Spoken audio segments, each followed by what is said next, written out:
इसको देख के बायो वाले बहुत वो मत हो जाना, निराश मत हो जाना कि अरे हम तो मैथ लिए ही नहीं, क्या हो जाएगा। कुछ नहीं होगा, 2 चीज़ सिखाएंगे, 2 चीज़ सीख लेना, उसके बाद तुम हो सकता है कि मैथ वालों से बढ़िया फिजिक्स लगा जाओ। तो आप इसको नोट करेंगे, इसको याद करेंगे, बिना याद किए ग्राफ नहीं हो सकता, नहीं हो सकता, नहीं हो सकता। याद नहीं है तो ग्राफ मत पढ़िए, कोई मतलब नहीं, इसको आपको याद ही करना पड़ेगा। हेलो बच्चों, कैसे आप। तो इलेक्ट्रिकल यात्रा के हिंदी चैनल पे मैं भारत के सभी ग्रामीण क्षेत्रों से बच्चों का स्वागत करता हूं। और बच्चों, जैसा आप जानते हैं कि इलेक्ट्रिकल यात्रा का जो हिंदी चैनल है उस पर भौतिक विज्ञान हिंदी में पढ़ाया जाता है। तो आज हम पढ़ने वाले हैं सरल रेखा में गति का 9वां लेक्चर, और इसके अंदर हम ग्राफ को पढ़ने वाले हैं।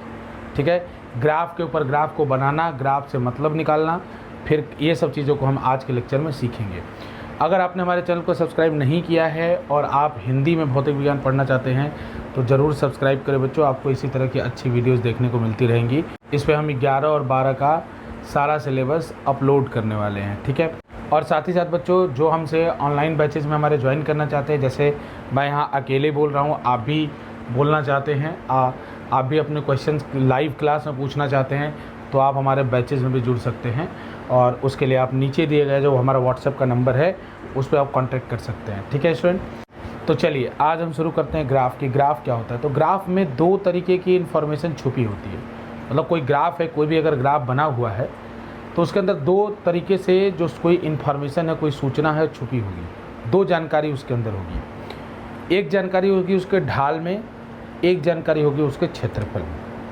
मतलब ग्राफ का जो ढाल है उसमें एक जानकारी छुपी होगी और एक जानकारी छुपी होगी क्षेत्रफल में। अब ढाल क्या होता है, जितने बच्चों को क्लियर नहीं हम बताएंगे। ढाल क्या होता है अगर ये मालूम नहीं है तो हम बताएंगे। ठीक है, लेकिन इतना बात याद रखिए, अगर आपको मैं कहूँ कोई भी ग्राफ दे दूँ और इससे बोलूँ मतलब निकालो क्या क्या ग्राफ कह रहा है, तब 2 मतलब निकाल सकते हैं। एक तो उसका देखिए कि उसके ढाल में क्या क्या जानकारी छुपी हुई है, और उसका जो क्षेत्रफल बन रहा है, जो भी नीचे एक्सिस है, चाहे एक्स एक्सिस है या टाइम एक्सिस है, उसके साथ उसका क्षेत्रफल बन रहा है, तो वो क्या चीज़ दे रहा है। अगर आपको ये 2 चीज़ मालूम है तो आपको थोड़ी सी ग्राफ समझने में आसानी रहती है। तो यहाँ हम लिखे हैं, देखिए यहाँ पे चीज़ों को हम लिख रखे हैं पहले से। तो यहाँ हमने चीज़ों को पहले से लिख रखा है। क्या लिख रखा है? जैसे देखिए XT का जो XT मतलब क्या होता है, स्थिति समय ग्राफ। इसको लिख लीजिए, XT का मतलब क्या होगा, स्थिति समय ग्राफ। ये स्थिति है, जो XT है वो क्या है, स्थिति समय ग्राफ। ठीक है, स्थिति समय ग्राफ। तो स्थिति समय का ग्राफ का जो ढाल होता है, अभी ढाल क्या होता है आपको मालूम नहीं, हम बताएंगे ढाल, लेकिन अभी इतना समझिए कि 2 इन्फॉर्मेशन छुपी होती है ना, ढाल और क्षेत्रफल में। तो XT का जो ढाल है वो वेग देता है। ठीक है, अब देखिए यहाँ वेग समय ग्राफ है, इस ग्राफ को क्या कहेंगे, वेग समय ग्राफ। वेग समय ग्राफ। तो वेग समय का जो ग्राफ है उसका ढाल जो है वो त्वरण देता है। ढाल या प्रवणता कहें, वो क्या देता है, त्वरण। और इसका क्षेत्रफल क्या देता है, विस्थापन। ठीक है ना, ये सब आपको याद रहना चाहिए जो हम बता रहे हैं। उसी तरह से आप आ जाइए त्वरण समय। त्वरण समय में कि भाई त्वरण समय का जो ग्राफ है उसका ढाल जो है वो कुछ नहीं देता है। क्रॉस लगा हुआ है मतलब कुछ नहीं देता है। उसके ढाल से कुछ नहीं देने का मतलब कुछ ना कुछ मान तो निकलेगा ही, लेकिन भौतिक विज्ञान में कोई ऐसी राशि नहीं है जो इसके ढाल से आती हो। कहने का मतलब ये, इसका जो क्षेत्रफल देता है वो क्या देता है, क्षेत्रफल वेग परिवर्तन देता है। इसका जो क्षेत्रफल होता है वो क्या देता है, वेग परिवर्तन। अब इसको याद रखने का भी बड़ा सिंपल तरीका है, ये याद ही रहना चाहिए, ऐसे टिक लगा के बता दे रहा हूँ। ठीक है, ये याद रहना चाहिए। ठीक है, तो कैसे निकालेंगे? तो देखिए इसका याद रखने का तरीका, अगर इस x का यूनिट देखिए मीटर है, टाइम का यूनिट क्या है, सेकेंड। x का यूनिट मीटर है, टाइम का यूनिट सेकेंड है। दोनों का ढाल क्या देता है देखना है, दोनों को भाग दे दीजिए। ढाल क्या देता है देखना है, तो दोनों का इकाई लिख के भाग दे दीजिए। तो इसका इकाई मीटर, इसका इकाई सेकेंड, भाग देंगे तो क्या होगा, मीटर प्रति सेकेंड। मीटर प्रति सेकेंड किसका यूनिट होता है, वेग का। तो देखिए वेग है। अब अगर देखना है कि क्षेत्रफल क्या देता है, तो इकाई का गुणा कर दीजिए। मीटर गुणे सेकेंड करिए तो मीटर गुणे सेकेंड। ये भौतिक विज्ञान में कोई राशि होती है, नहीं होती है। तो इसका मतलब इसका जो क्षेत्रफल है वो कुछ नहीं देगा। अब भी पे आ जाइए, भी का यूनिट क्या होता है, इकाई क्या होता है, मीटर प्रति सेकेंड, और टाइम का क्या होता है, सेकेंड होता है ना। अब जरा गुणा करिए, मीटर प्रति सेकेंड गुणे सेकेंड करिए तो सेकेंड से सेकेंड कट गया, क्या बचा, मीटर। तो अगर गुणा करेंगे तो मतलब ढाल के लिए भाग देना है, क्षेत्रफल के लिए गुणा करना है। तो अगर गुणा करते हैं इसका क्षेत्रफल में तो क्या आएगा, सेकेंड से सेकेंड कट जाएगा, मीटर बचेगा। मीटर किसका इकाई होता है, विस्थापन का या दूरी का, तो हम आपको बता देंगे कि यहाँ क्या होगा, विस्थापन होगा। अच्छा, अब ढाल क्या देता है ये देखना है, तो मीटर प्रति सेकेंड बटे सेकेंड, तो करेंगे तो क्या आएगा, मीटर प्रति सेकेंड स्क्वायर। अब मीटर प्रति सेकंड का अगर वर्ग आ गया तो इसका मतलब क्या आ गया, ढाल क्या देगा, त्वरण, तो मीटर प्रति सेकंड स्क्वायर किसका यूनिट है, त्वरण का। इसी तरह नीचे वाले को देखिए, तो नीचे वाले को जब देखेंगे तो ए का यूनिट होता है मीटर पर सेकंड स्क्वायर, टी का यूनिट क्या होगा, अभी आप पढ़े सेकंड। ढाल निकालना है कि ढाल क्या देता है, तो इकाई को भाग दीजिए, इकाई को भाग देंगे तो मीटर पर सेकंड स्क्वायर बटे सेकंड करेंगे तो हो जाएगा मीटर पर सेकंड क्यूब। अब बताइए फिजिक्स में मीटर पर सेकंड क्यूब नाम की कोई होता है, कोई यूनिट होती है, नहीं होती है, तो इसलिए यहाँ पे क्या मार दिए हैं, क्रॉस मार दिए हैं। आगे देखिए मीटर प्रति सेकंड स्क्वायर इंटू सेकेंड, अब करेंगे तो सेकंड सेकंड कट जाएगा, क्या आएगा, मीटर प्रति सेकंड, तो इसका कहीं ना कहीं यूनिट वेग आना चाहिए, लेकिन हम अपनी तरफ से आपको बता दें वेग परिवर्तन। तो हम जो ये तरीका बताए हैं, जब जो आपको तरीका हम बताए हैं कि इकाई देखिए क्या है, वाई एक्सिस पे इकाई है उसका इकाई देखिए, और जो एक्स एक्सिस पे उसका इकाई देखिए। और अगर आपको ये जानना है कि ढाल क्या दे रहा है तो दोनों इकाई को भाग दे दीजिए, और अगर ये जानना है कि क्षेत्रफल क्या दे रहा है तो दोनों इकाई का गुणा कर दिया। हम ये ना कहते कि 100% सही बताएगा, जैसे यहाँ आपको ये तो जानना ही होगा कि यहाँ मीटर भी हो सकता है, जैसे इसका इकाई निकाले तो गुणा करके मीटर आया था, तो विस्थापन और दूरी दोनों हो सकता है, तो कैसे डिसाइड करोगे दूरी या विस्थापन, तो ये चीज़ ये क्लियर नहीं करेगा। लेकिन अगर कभी भूल जाओगे, एग्जाम आया, बैठे परीक्षा में कोई ऐसा क्वेश्चन आ गया कि भाई सोचने के लायक तो बना ही देगा, अगर ये वाला टेक्निक याद रखोगे तो सोचने के लायक बन जाओगे ना, अरे कुछ तो सोचोगे, अरे कम से कम ये तो सोचोगे कि चलो विस्थापन 2 ऑप्शन तो हटा लोगे 4 में से, यही फ़ायदा है, इसलिए इसको याद ही रहना चाहिए। और ये तरीका हम बता रहे हैं, यही नहीं, आगे भी भौतिक विज्ञान पढ़ोगे, आगे भी भौतिक विज्ञान पढ़ोगे, जैसे कि बल विस्थापन का ग्राफ है, जैसे बल समय का ग्राफ है, आगे आएगा, तो उस समय भी ये कंसेप्ट लगा के तुम सोच सकते हो कि वो चीज़ क्या देती है। अगर उसका डिवाइड करोगे, भाग दोगे तो क्या देगा, गुणा करो, और भाग देने से पता चलेगा कि ढाल क्या देगा, गुणा करने से पता चलेगा क्षेत्रफल क्या देगा। तो ये फिजिक्स में 80% जगहों पर ये वाला कॉन्सेप्ट काम करता है, ठीक है। तो आप इसको नोट करेंगे, इसको याद करेंगे, बिना याद किए ग्राफ नहीं हो सकता, नहीं हो सकता, नहीं हो सकता। याद नहीं हो तो ग्राफ मत पढ़िए, कोई मतलब नहीं, इसको आपको याद ही करना पड़ेगा कि किसका ढाल क्या देता है और किसका क्षेत्रफल क्या देता है। अब हम बताने वाले ढाल के बारे में, जितने लोग का ढाल क्लियर नहीं है, ढाल क्या होता है। तो देखो सबसे पहली बात तो ठेठ बात हम समझो, अरे स्कूटर चढ़ाने के लिए ऐसे बनाए हो ना रैंप, घर पे अगर घर ऊंचा है तो स्कूटर चढ़ाने के लिए, बाइक चढ़ाने के लिए बनाए हो रैंप, फिर रैंप का ये रैंप बनाए हो, तो एक मान लो एक लोग के घर में रैंप ऐसे बना हुआ है, एक लोग के घर में रैंप ऐसे बना हुआ है, तो बताओ किसका ढाल ज़्यादा है। ढाल ठेठ भाषा में एकदम ढाल किसका ज़्यादा है, ढाल ज़्यादा है बी वाले का। ढाल मतलब चढ़ाई, तीखी चढ़ाई किसकी ज़्यादा है, ए वाले की कि बी वाले की, बी वाले की। यानी एक्स में कम परिवर्तन करने पर जब वाई में ज़्यादा परिवर्तन हो, यानी कम ही एक्स चलने पर ज़्यादा वाई बढ़ जाए। जैसे देखो यहाँ पे एक्स अगर इतना चल रहा हो तो इसमें इतना बढ़ा, इसमें इतना बढ़ गया, उतने ही वाई पे देखो इसमें बहुत ज़्यादा बढ़ गया। तो इसका मतलब क्या, कम एक्स चलने पे अगर ज़्यादा वाई चले तो कहते हैं कि भाई ढाल जो है ज़्यादा हो गया, ढाल ज़्यादा हो गया। सिंपल भाषा में भी समझो, ठेठ भाषा में इसका ढाल ज़्यादा, इसका ढाल कम है, इसका ढाल है। मैथ के भाषा में समझोगे तो इसका कम एक्स चलने पर इसका ज़्यादा वाई बढ़ गया तो ढाल ज़्यादा है। और मैथ के भाषा में समझोगे, और मैथ के भाषा में समझो तो ये कोण देखो, इस कोण को देखो, ये θ1 है θ2, तो यहाँ देखो θ2 θ1 से ज़्यादा है। तो ढाल मतलब क्या होता है, इसी का टैन, ऐसे ले लो, टैन θ2 जो होता है उसी को ढाल कहते हैं। जो एंगल यहाँ बना, जो एंगल ढाल बनाया एक्स एक्सिस के साथ, या नीचे जो क्षैतिज दिशा में जो अक्ष है उसके साथ, उसी का टैन थीटा ले लो, तो टैन थीटा ही क्या कहलाएगा, ढाल। तो यहाँ देखो टैन θ2 टैन θ1 से बड़ा होगा, ठीक है, क्योंकि 0 से 90 के बीच में थीटा के अनुपाती होता है टैन थीटा। ये जानने की बात है, कोई बात नहीं, लेकिन अभी ये समझो कि ढाल निकालना है तो अगर ये थीटा मालूम है तो डायरेक्ट इसका टैन थीटा निकाल दो, टैन थीटा निकाल दोगे ढाल आ जाएगा, समझ गए। टैन थीटा निकालोगे ढाल आएगा, और ठेठ भाषा में ये ढाल कहलाता है। जिसका जितना ज़्यादा ढाल होगा, जैसे बी का ढाल ज़्यादा है, तो अगर मान लो तुम बना रहे हो एक्स टी का ग्राफ, अब इसमें 2 लाइन ऐसे बनी होती, मान लो नीचे ऊपर एक्स होता और नीचे टी होता, ऐसे ऐसे टी होता। अब हम पूछते कि बताओ ये 2 कण है, एक ए ऑब्जेक्ट है, एक बी ऑब्जेक्ट है, बी वस्तु है, कौन ज़्यादा तेज चल रहा है, तो तेज कौन ज़्यादा चलेगा, जिसका ढाल ज़्यादा होगा। क्यों, क्योंकि एक्स टी का ढाल क्या देता है, वेग देता है, तो बी का ढाल ज़्यादा है तो बी ज़्यादा तेज चल रहा है कम समय में। वैसे भी यहाँ पे बुद्धि भी लगाओगे तब भी पता चल जाएगा कि कम समय में ज़्यादा दूरी चल रहा है बी, और ये कम समय में कम ही दूरी चल पा रहे, इतना ही चल पाए तब तक ये यहाँ पहुँच गया। है ना। ये यहाँ पे दूरी लिखी होगी ना इधर 10 20 ऐसे, ठीक है। तो इसको ज़रा समझो, ये तो खैर ठेठ भाषा की बात हो गई। प्रॉपर मैथ में भी समझो, मैथ में बना के दिखाएंगे कि ग्राफिकल तरीका क्या है ढाल को निकालने का, ठीक है ना। आराम से समझो, एकदम रिलैक्स होके। अब जैसे मान लो मैथ की बात कर रहा हूँ, अभी फिजिक्स का कोई काम नहीं है, अब हम स्लोप समझाने के लिए यानी ढाल समझाने के लिए हम मैथ का इस्तेमाल कर रहे हैं। अब यहाँ फिजिक्स से कोई लेना देना नहीं है, लेकिन क्या करोगे, कहते हैं ना कि जो भौतिक की भाषा ही गणित है। इसको देख के बायो वाले बहुत वो मत हो जाना, निराश मत हो जाना कि अरे हम तो मैथ लिए ही नहीं, क्या हो जाएगा। कुछ नहीं होगा, 2 चीज़ सिखाएंगे, 2 चीज़ सीख लेना, उसके बाद तुम हो सकता है कि मैथ वालों से बढ़िया फिजिक्स लगा जाओ, ठीक है। क्या क्या 2 चीज़ सिखाएंगे, कलन सिखाएंगे और सदिश राशि, 2 चीज़ सीख जाओ। 2 चीज़ सीख जाओगे तो हो सकता है मैथ वालों से बढ़िया भौतिक विज्ञान तुम ही लगाओ, बायो वालों के लिए कह रहे हैं, ठीक है। 2 चीज़ बहुत इंपॉर्टेंट है भौतिक विज्ञान में, जिसको आता है उसको 70% उसका भौतिक विज्ञान अभी ख़त्म हो गया, हम ये कह रहे हैं उसको, ठीक है। तो पहले ढाल को समझो। ढाल का मतलब क्या है, ढाल का मतलब है, जैसे मान लो ये ढाल है, ढाल समझो। तो जैसे मान लो ये y है, ये x है, ये मैथ पढ़ा रहे हैं हम लोग को, मैथ पढ़ा रहे हैं। अब मान लो कोई रेखा ऐसी है, मैंने जानबूझ के सरल रेखा बनाई है, थोड़ा आपको समझ विकसित हो, सरल रेखा बनाई है, ऐसे बनाई मैंने सरल रेखा। तो ये बात याद रखना, ढाल हमेशा किसी बिंदु का निकलता है, ढाल हमेशा किसी बिंदु का निकलता है। तो मान लो इस बिंदु पे हमको ढाल निकलना है, इस बिंदु पर, ठीक है। इस बिंदु का नाम दे दो ए, यहाँ पर ढाल निकलना है।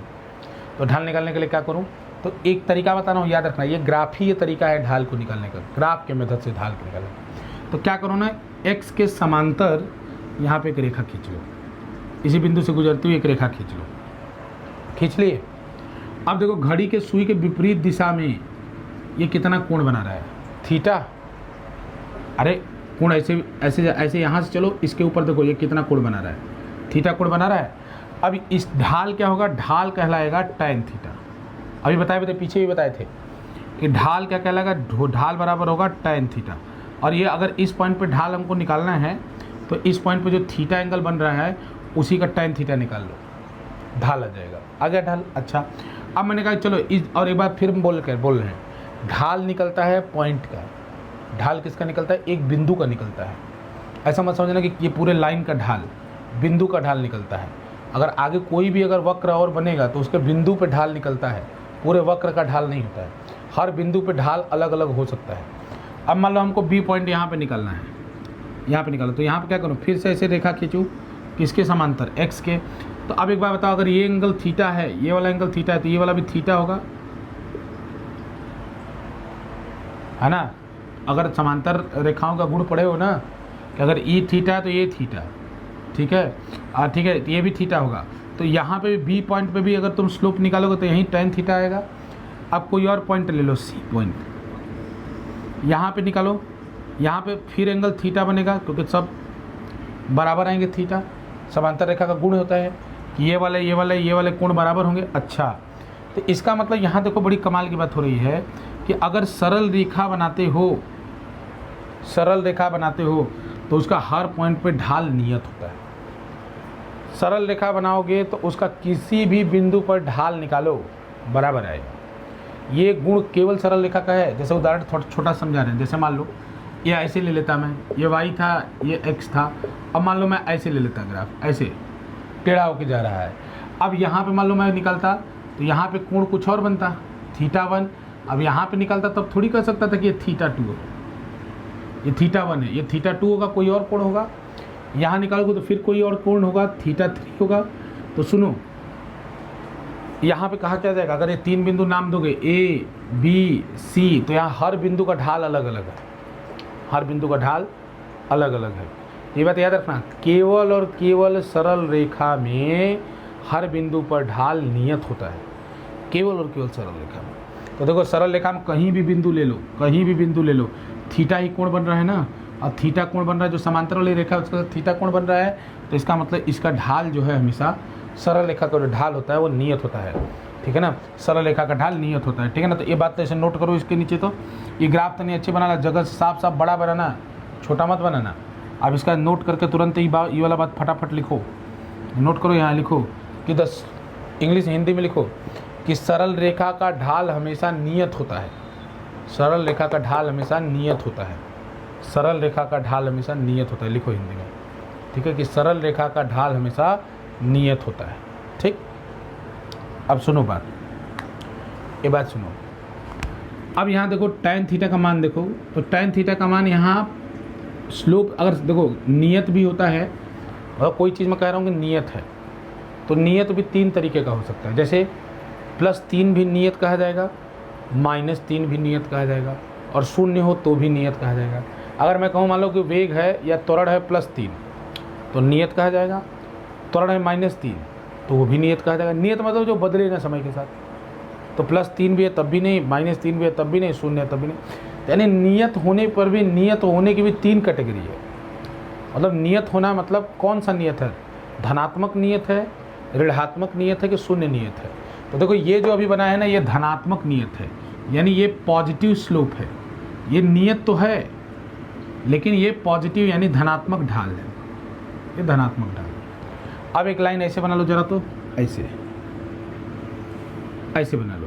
तो देखो जरा यहाँ पे देखो, इस पॉइंट पर मान लो तुमको ढाल निकालना है, इसका नाम हम A' दे रहे हैं। तो यहाँ पे कोण बनाओ, तो जरा कोण क्या है, ऐसे। यहाँ फिर कोण बनाओ समांतर रेखा से ऐसे, इसको B' नाम दे दो। यहाँ पे कोण बनाओ, यहाँ पे कोण बनाओ समांतर रेखा से ऐसे। अभी भी बराबर ही है, ये थीटा तो ये भी थीटा, तो ये भी थीटा, ये समांतर रेखा का गुण है। लेकिन अब की बार जो ये ढाल होगा, ये क्या होगा, ये ऋणात्मक होगा, ये ऋणात्मक होगा, ऋणात्मक ढाल होगा। क्यों? क्योंकि थीटा का मान, जो बच्चे अगर 10 से पास करके 11 में, उनके लिए बता रहा हूँ, थीटा का मान अगर 90, 0 से 90 के बीच में होता है, थीटा का मान अगर 0 से 90 के बीच में होता है तो ढाल धनात्मक होता है। ये ढाल जो है वो क्या होता है, धनात्मक, यानी ढाल मतलब tan थीटा, जो tan थीटा होता है वो धनात्मक होता है। ठीक है, अगर थीटा का मान 90 से लेके 180 के बीच में है तो tan थीटा का मान ऋणात्मक होता है, यानी ढाल का मान ऋणात्मक होता है। पता है तो अच्छी बात है, नहीं पता है तो नोट कर लो, ढाल क्या होगा, यहाँ नेगेटिव। यहाँ थीटा का मान 90 से ज़्यादा हो गया ना, यहाँ थीटा का मान 90 से ज़्यादा हो गया, तो 90 से ज़्यादा हो गया तो कौन सा ढाल, ऋणात्मक ढाल। तो याद रखना, जब हमको कहें हम आपको कि नियत ढाल बनाओ तो क्या बनाओगे, सरल रेखा। वो नियत ढाल किसका होता है, सरल रेखा का। लेकिन हम ये कहें कि नियत ढाल तो बनाना है, तो आप पूछोगे मेरे से कि सर नियत ढाल तो 3 तरीके से बन सकती है, एक धनात्मक ढाल के साथ, एक ऋणात्मक के साथ, एक 0 भी बन सकता है।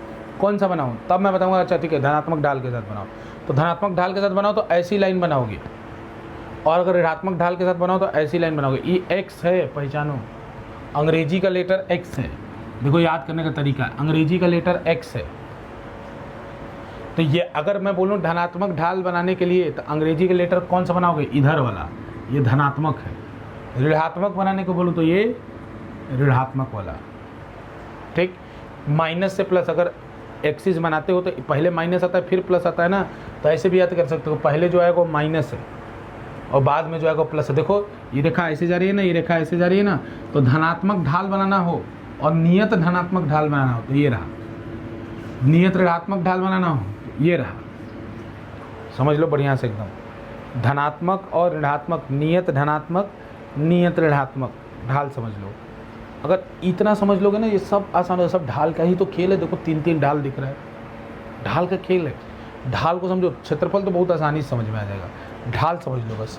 अब देखो इसके बाद जीरो ढाल कैसा होगा। जीरो ढाल जब होगा जब tan थीटा का मान 0 होगा, तो उसको हम अलग से बना दे रहे हैं। देखो यहाँ पे नीचे बना दे रहे हैं हम, तुम भी अलग से बना लेना कि जीरो ढाल कैसा होगा। अगर ये y है, ये x है, तो जीरो का ढाल ऐसे होगा, इस तरीके से, मतलब बिल्कुल समांतर ये ढाल 0। क्योंकि अगर ये वाली लाइन ऐसे करके इसी के ऊपर आ जाए तो ये वाला जो कोण है वो 0 हो जाएगा ना।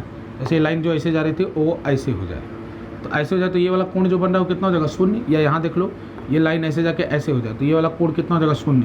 तो अगर लाइन ऐसे बिल्कुल समांतर हो जाए एक्स एक्सिस के, तो इसका जो ढाल होता है क्या होता है, 0 ढाल है। ये 0 ढाल है, समांतर हो जाए तो 0 ढाल है। अब एक बात और, अगर ये वाई एक्सिस के समांतर हो जाए, वाई एक्सिस समांतर हो जाए तो कोण कितना बना है, 90। एक्स एक्सिस के साथ कोण कितना बना है, 90। तो tan 90 का मान होता है अनंत, tan 90 का मान होता है अनंत।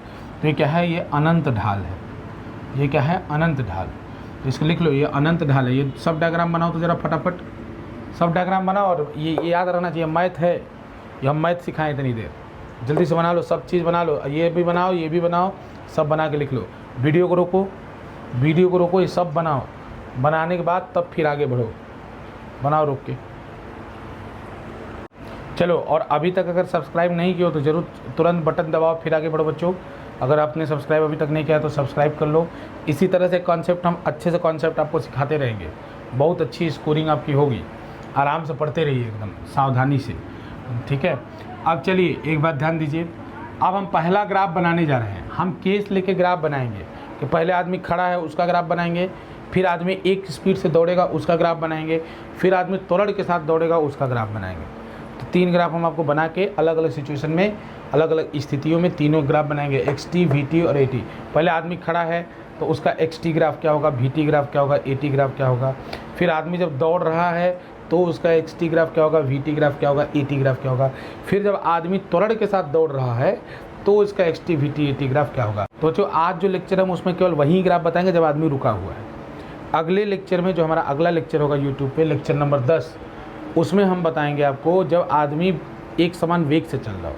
और उसका जो लेक्चर नंबर 11 का, उसमें हम बताएंगे जब आदमी त्वरण के साथ चल रहा हो। ठीक है, तो आप हमारे चैनल को सब्सक्राइब कर लीजिए और प्लेलिस्ट देखते रहिएगा। ये बार बार चैनल पे जाएंगे, प्लेलिस्ट में आपको ये सब दिखता रहेगा, ठीक है ना।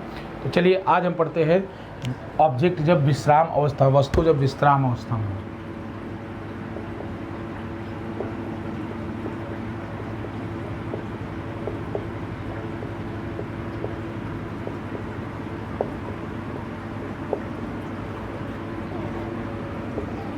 ये पहला केस, ठीक है। तो पहला केस है कि भाई वस्तु जब विश्राम अवस्था में हो तो उसका XT, VT और AT ग्राफ कैसे बनेगा। तो देखिए ज़रा, एक सवाल लेते हैं, बिना सवाल के ग्राफ नहीं बन सकता। तो सवाल में सबसे पहले ये मान लीजिए अक्ष लेंगे, बिना अक्ष के भी ग्राफ नहीं बन सकता। सवाल और अक्ष तो लेना ही है। अब मान लीजिए सवाल ने कहा कि एक आदमी x बराबर 2 पर, एक आदमी x बराबर 2 पर रुका हुआ है, ये यहीं पर रुका है, x बराबर 2 पर रुका है तो इसका वेग कितना होगा बोलो ज़रा, 0। ये कहीं नहीं जा रहा है, समय बीतता जा रहा है, x बराबर 2 पे रहेगा। तो कैसे ग्राफ बनाओगे, सबसे पहले XT बनाओ, XT का ग्राफ बनाओ, XT का। तो बताओ जरा, तो XT ग्राफ को समझ लो। इधर क्या होगा, इधर होता है, इधर होगा 1 सेकेंड, 2 सेकेंड, 3 सेकेंड, ये सेकेंड में टाइम समय है, सेकेंड, 4 सेकेंड, 5 सेकेंड। इधर क्या होगा, इधर होगा 1, 2 मीटर, ये मीटर में 3 मीटर, 4 मीटर, ऐसे। नीचे क्या होगा, नीचे होगा ये 0, ये होगा 0 मीटर। नीचे क्या होगा, -1 मीटर, -2 मीटर, -3 मीटर, -4 मीटर, ऐसे माइनस में नीचे होगा। और इधर समय क्या होगा, माइनस में। तो माइनस में समय कभी हो नहीं सकता, अगर इधर चलोगे तो माइनस में समय आएगा, माइनस में समय कभी हो नहीं सकता। तो इधर वाला फिजिक्स का ग्राफ कभी इधर बनता ही नहीं है। फिजिक्स का ग्राफ हमेशा इसी के बीच में बनता है, क्योंकि समय केवल पहले और चौथे चतुर्थांश में धनात्मक होता है। बाकी अगर दूसरे और तीसरे में चले जाओगे तो समय का मान तो माइनस हो जाएगा, और इधर ग्राफ बनता ही नहीं है, संभव ही नहीं है। तो पहली बात याद रख लो, ग्राफ या तो इस वाले में बनेगा, जैसे 4 हिस्सा होता है ना, एक इसको बोलते हैं पहला चतुर्थांश, इसको दूसरा, इसको तीसरा, इसको चौथा। तो देखो, पहले और चौथे चतुर्थांश में x का मान पॉजिटिव होता है, और दूसरे और तीसरे में x का मान नेगेटिव होता है। तो समय कभी भी ऋणात्मक नहीं हो सकता, इसलिए फिजिक्स का ग्राफ इस चतुर्थांश में नहीं बनेगा, केवल और केवल पहले में और चौथे में बनेगा। समझ में आया, पहले और चौथे में बनेगा। तो चलो एक बार ध्यान दो अब इधर कि t बराबर 0 पे, यानी t बराबर 0 तो यही होगा। t बराबर 0 पे कण कहाँ था, कण की स्थिति क्या थी, x बराबर 2। तो ग्राफ यहीं से शुरू करना है, क्योंकि t बराबर जब 0 था तो वो x बराबर 2 पर था। t बराबर 0 का मतलब क्या कि जब हम उसको देखना शुरू किए वो वाला समय था, तो ये x बराबर 2 पे था। t बराबर 1 पे भी 2 पे ही है, क्योंकि समय बीतेगा भाई, तुम्हारे घड़ी में समय तुम देख रहे हो उसको। अब 0 सेकंड स्टॉप वॉच में हुआ तो यहीं था, 1 सेकंड स्टॉप वॉच में हुआ तो भी यहीं था, 2 सेकंड हुआ तब भी, यानी 1 सेकंड पे भी यहीं था, 2 सेकंड पे भी यहीं था, 3 सेकंड पे भी यहीं था, 4 सेकंड पे भी यहीं था। अरे समझ में आ गया हमको, ये हमेशा यहीं रहेगा, समय का मान कुछ भी रहो ऐसे रहेगा। अब एक बात देखो, ये इसका हो गया XT ग्राफ। और एक बात से सोच सकते थे इसको कि XT ग्राफ का ढाल क्या देता है, वेग। XT ग्राफ का ढाल क्या देता है, वेग। और यहाँ बताओ वेग का मान क्या है, 0। चल रही ना है ना, चल नहीं रहा है ना, तो वेग का मान कितना है, 0। तो अगर शून्य है तो इसका मतलब एक्स टी ग्राफ का जो ढाल होगा वो शून्य होगा। एक्स टी ग्राफ का जो ढाल होगा वो क्या होगा, शून्य। क्यों? क्योंकि एक्स टी ग्राफ का ढाल जो होता है वेग देता है और वेग का मान शून्य है, यानी एक्स टी ग्राफ का ढाल जो होगा वो क्या होगा, शून्य। तो बताओ, यानी एक्स टी ग्राफ का ढाल अगर शून्य बनाना तो शून्य ढाल ऐसे ही तो बनता है। अभी आपको नीचे बताया था ना कि शून्य ढाल की रेखा कैसे होती है, ऐसे होती है। समझ गए? फिर से इसको बात को फिर से समझो। एक्स टी का जो ढाल होता है वो वेग देता है और हम यहाँ साफ साफ देख रहे हैं वेग शून्य है, यानी एक्स टी का ढाल क्या होगा, शून्य। यानी एक्स टी में जो ग्राफ बनेगा वो शून्य ढाल के साथ बनेगा। तो शून्य ढाल के साथ बनेगा तो लो ऐसा बनेगा। ठीक, अब इसकी वी टी की बात करो, वी टी की। तो वी टी की जब बात करोगे, जब इसके मान लो वी टी की बात करते हो तो वी टी की बात करो, तो वी टी का बात करोगे तो इसका वेग कितना है, इसका वेग कितना है, शून्य। तो ये देखो, तो यानी ऐसे अब यहाँ क्या लिखा रहेगा, यहाँ लिखा होगा 1 सेकेंड, 2 सेकेंड, 3 सेकेंड, 4 सेकेंड। इधर लिखा होगा मान लो 2 मीटर प्रति सेकेंड स्क्वायर, 2 मीटर प्रति सेकेंड, 4 मीटर प्रति सेकेंड, क्योंकि वेग है ना तो मीटर प्रति सेकेंड में होगा। ये होगा 6 मीटर प्रति सेकेंड, ऐसे नीचे होगा -2 मीटर प्रति सेकेंड, -4 मीटर प्रति सेकेंड, ऐसे बना होगा। ठीक है, और -6 मीटर प्रति सेकेंड। ये नंबर लाइन समझा रहे हैं तुमको। अब यहाँ देखो, यहाँ वेग के बारे में सोचना है क्योंकि यहाँ इस गति है, तो t बराबर 0 पे इसकी गति वेग क्या है, वेग को सोचो। वी टी बनाओ तो वेग को सोचो, एक्स से अपना दिमाग मत लगाओ। वी टी बनाओ तो t बराबर 0 पे इसका वेग क्या है, शून्य। चल ही नहीं रहा है। t बराबर 0 पे इसका वेग शून्य है, तो शून्य वेग तो यही होगा, यही होगा। t बराबर 1 पे इसका वेग क्या है, शून्य, और शून्य वाला रेखा है, देखो ये 2 वाली रेखा है, ये -2 वाली, तो शून्य वाली कहाँ है, इसी के ऊपर। t बराबर 2 पे भी शून्य, t बराबर 3 पे भी शून्य, t बराबर 4 पे भी शून्य, यानी ये ऐसे रहेगा, इसी के ऊपर लेटा हुआ। ये जो ग्राफ होगा वी टी का वो इसी के ऊपर लेटा हुआ होगा। क्यों होगा? अरे भाई इसलिए होगा क्योंकि इसका वेग हमेशा शून्य ही रह रहा है, समय बीतता जा रहा है, इसका वेग शून्य रह रहा है। अच्छा, अब यही बात त्वरण के लिए भी कही जा सकती है कि अगर त्वरण ऊपर है, त्वरण ऊपर है, अब एक बात सोचो, त्वरण ऊपर है और त्वरण किस में वैल्यू होती है, मीटर प्रति सेकेंड स्क्वायर में, यहाँ सेकेंड है। अब सोचो इधर होगा 1 मीटर प्रति सेकेंड स्क्वायर, अब यहाँ त्वरण लिखा जाएगा 2 मीटर प्रति सेकेंड स्क्वायर, नीचे -1 मीटर प्रति सेकेंड स्क्वायर, -2 मीटर प्रति सेकेंड स्क्वायर, तो ये सब त्वरण है। ठीक है, ये सब त्वरण है।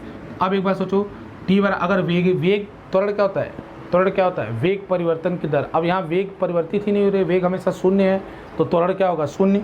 अगर त्वरण हमेशा शून्य है तो समय बीतता रहेगा, इस समय बच्चों ये समय बीतता रहेगा और इसका भी ग्राफ बिल्कुल वैसे ही होगा जैसे कि वेग का हुआ, क्योंकि समय बीतता रहेगा और इसका जो त्वरण है वो शून्य ही रहेगा।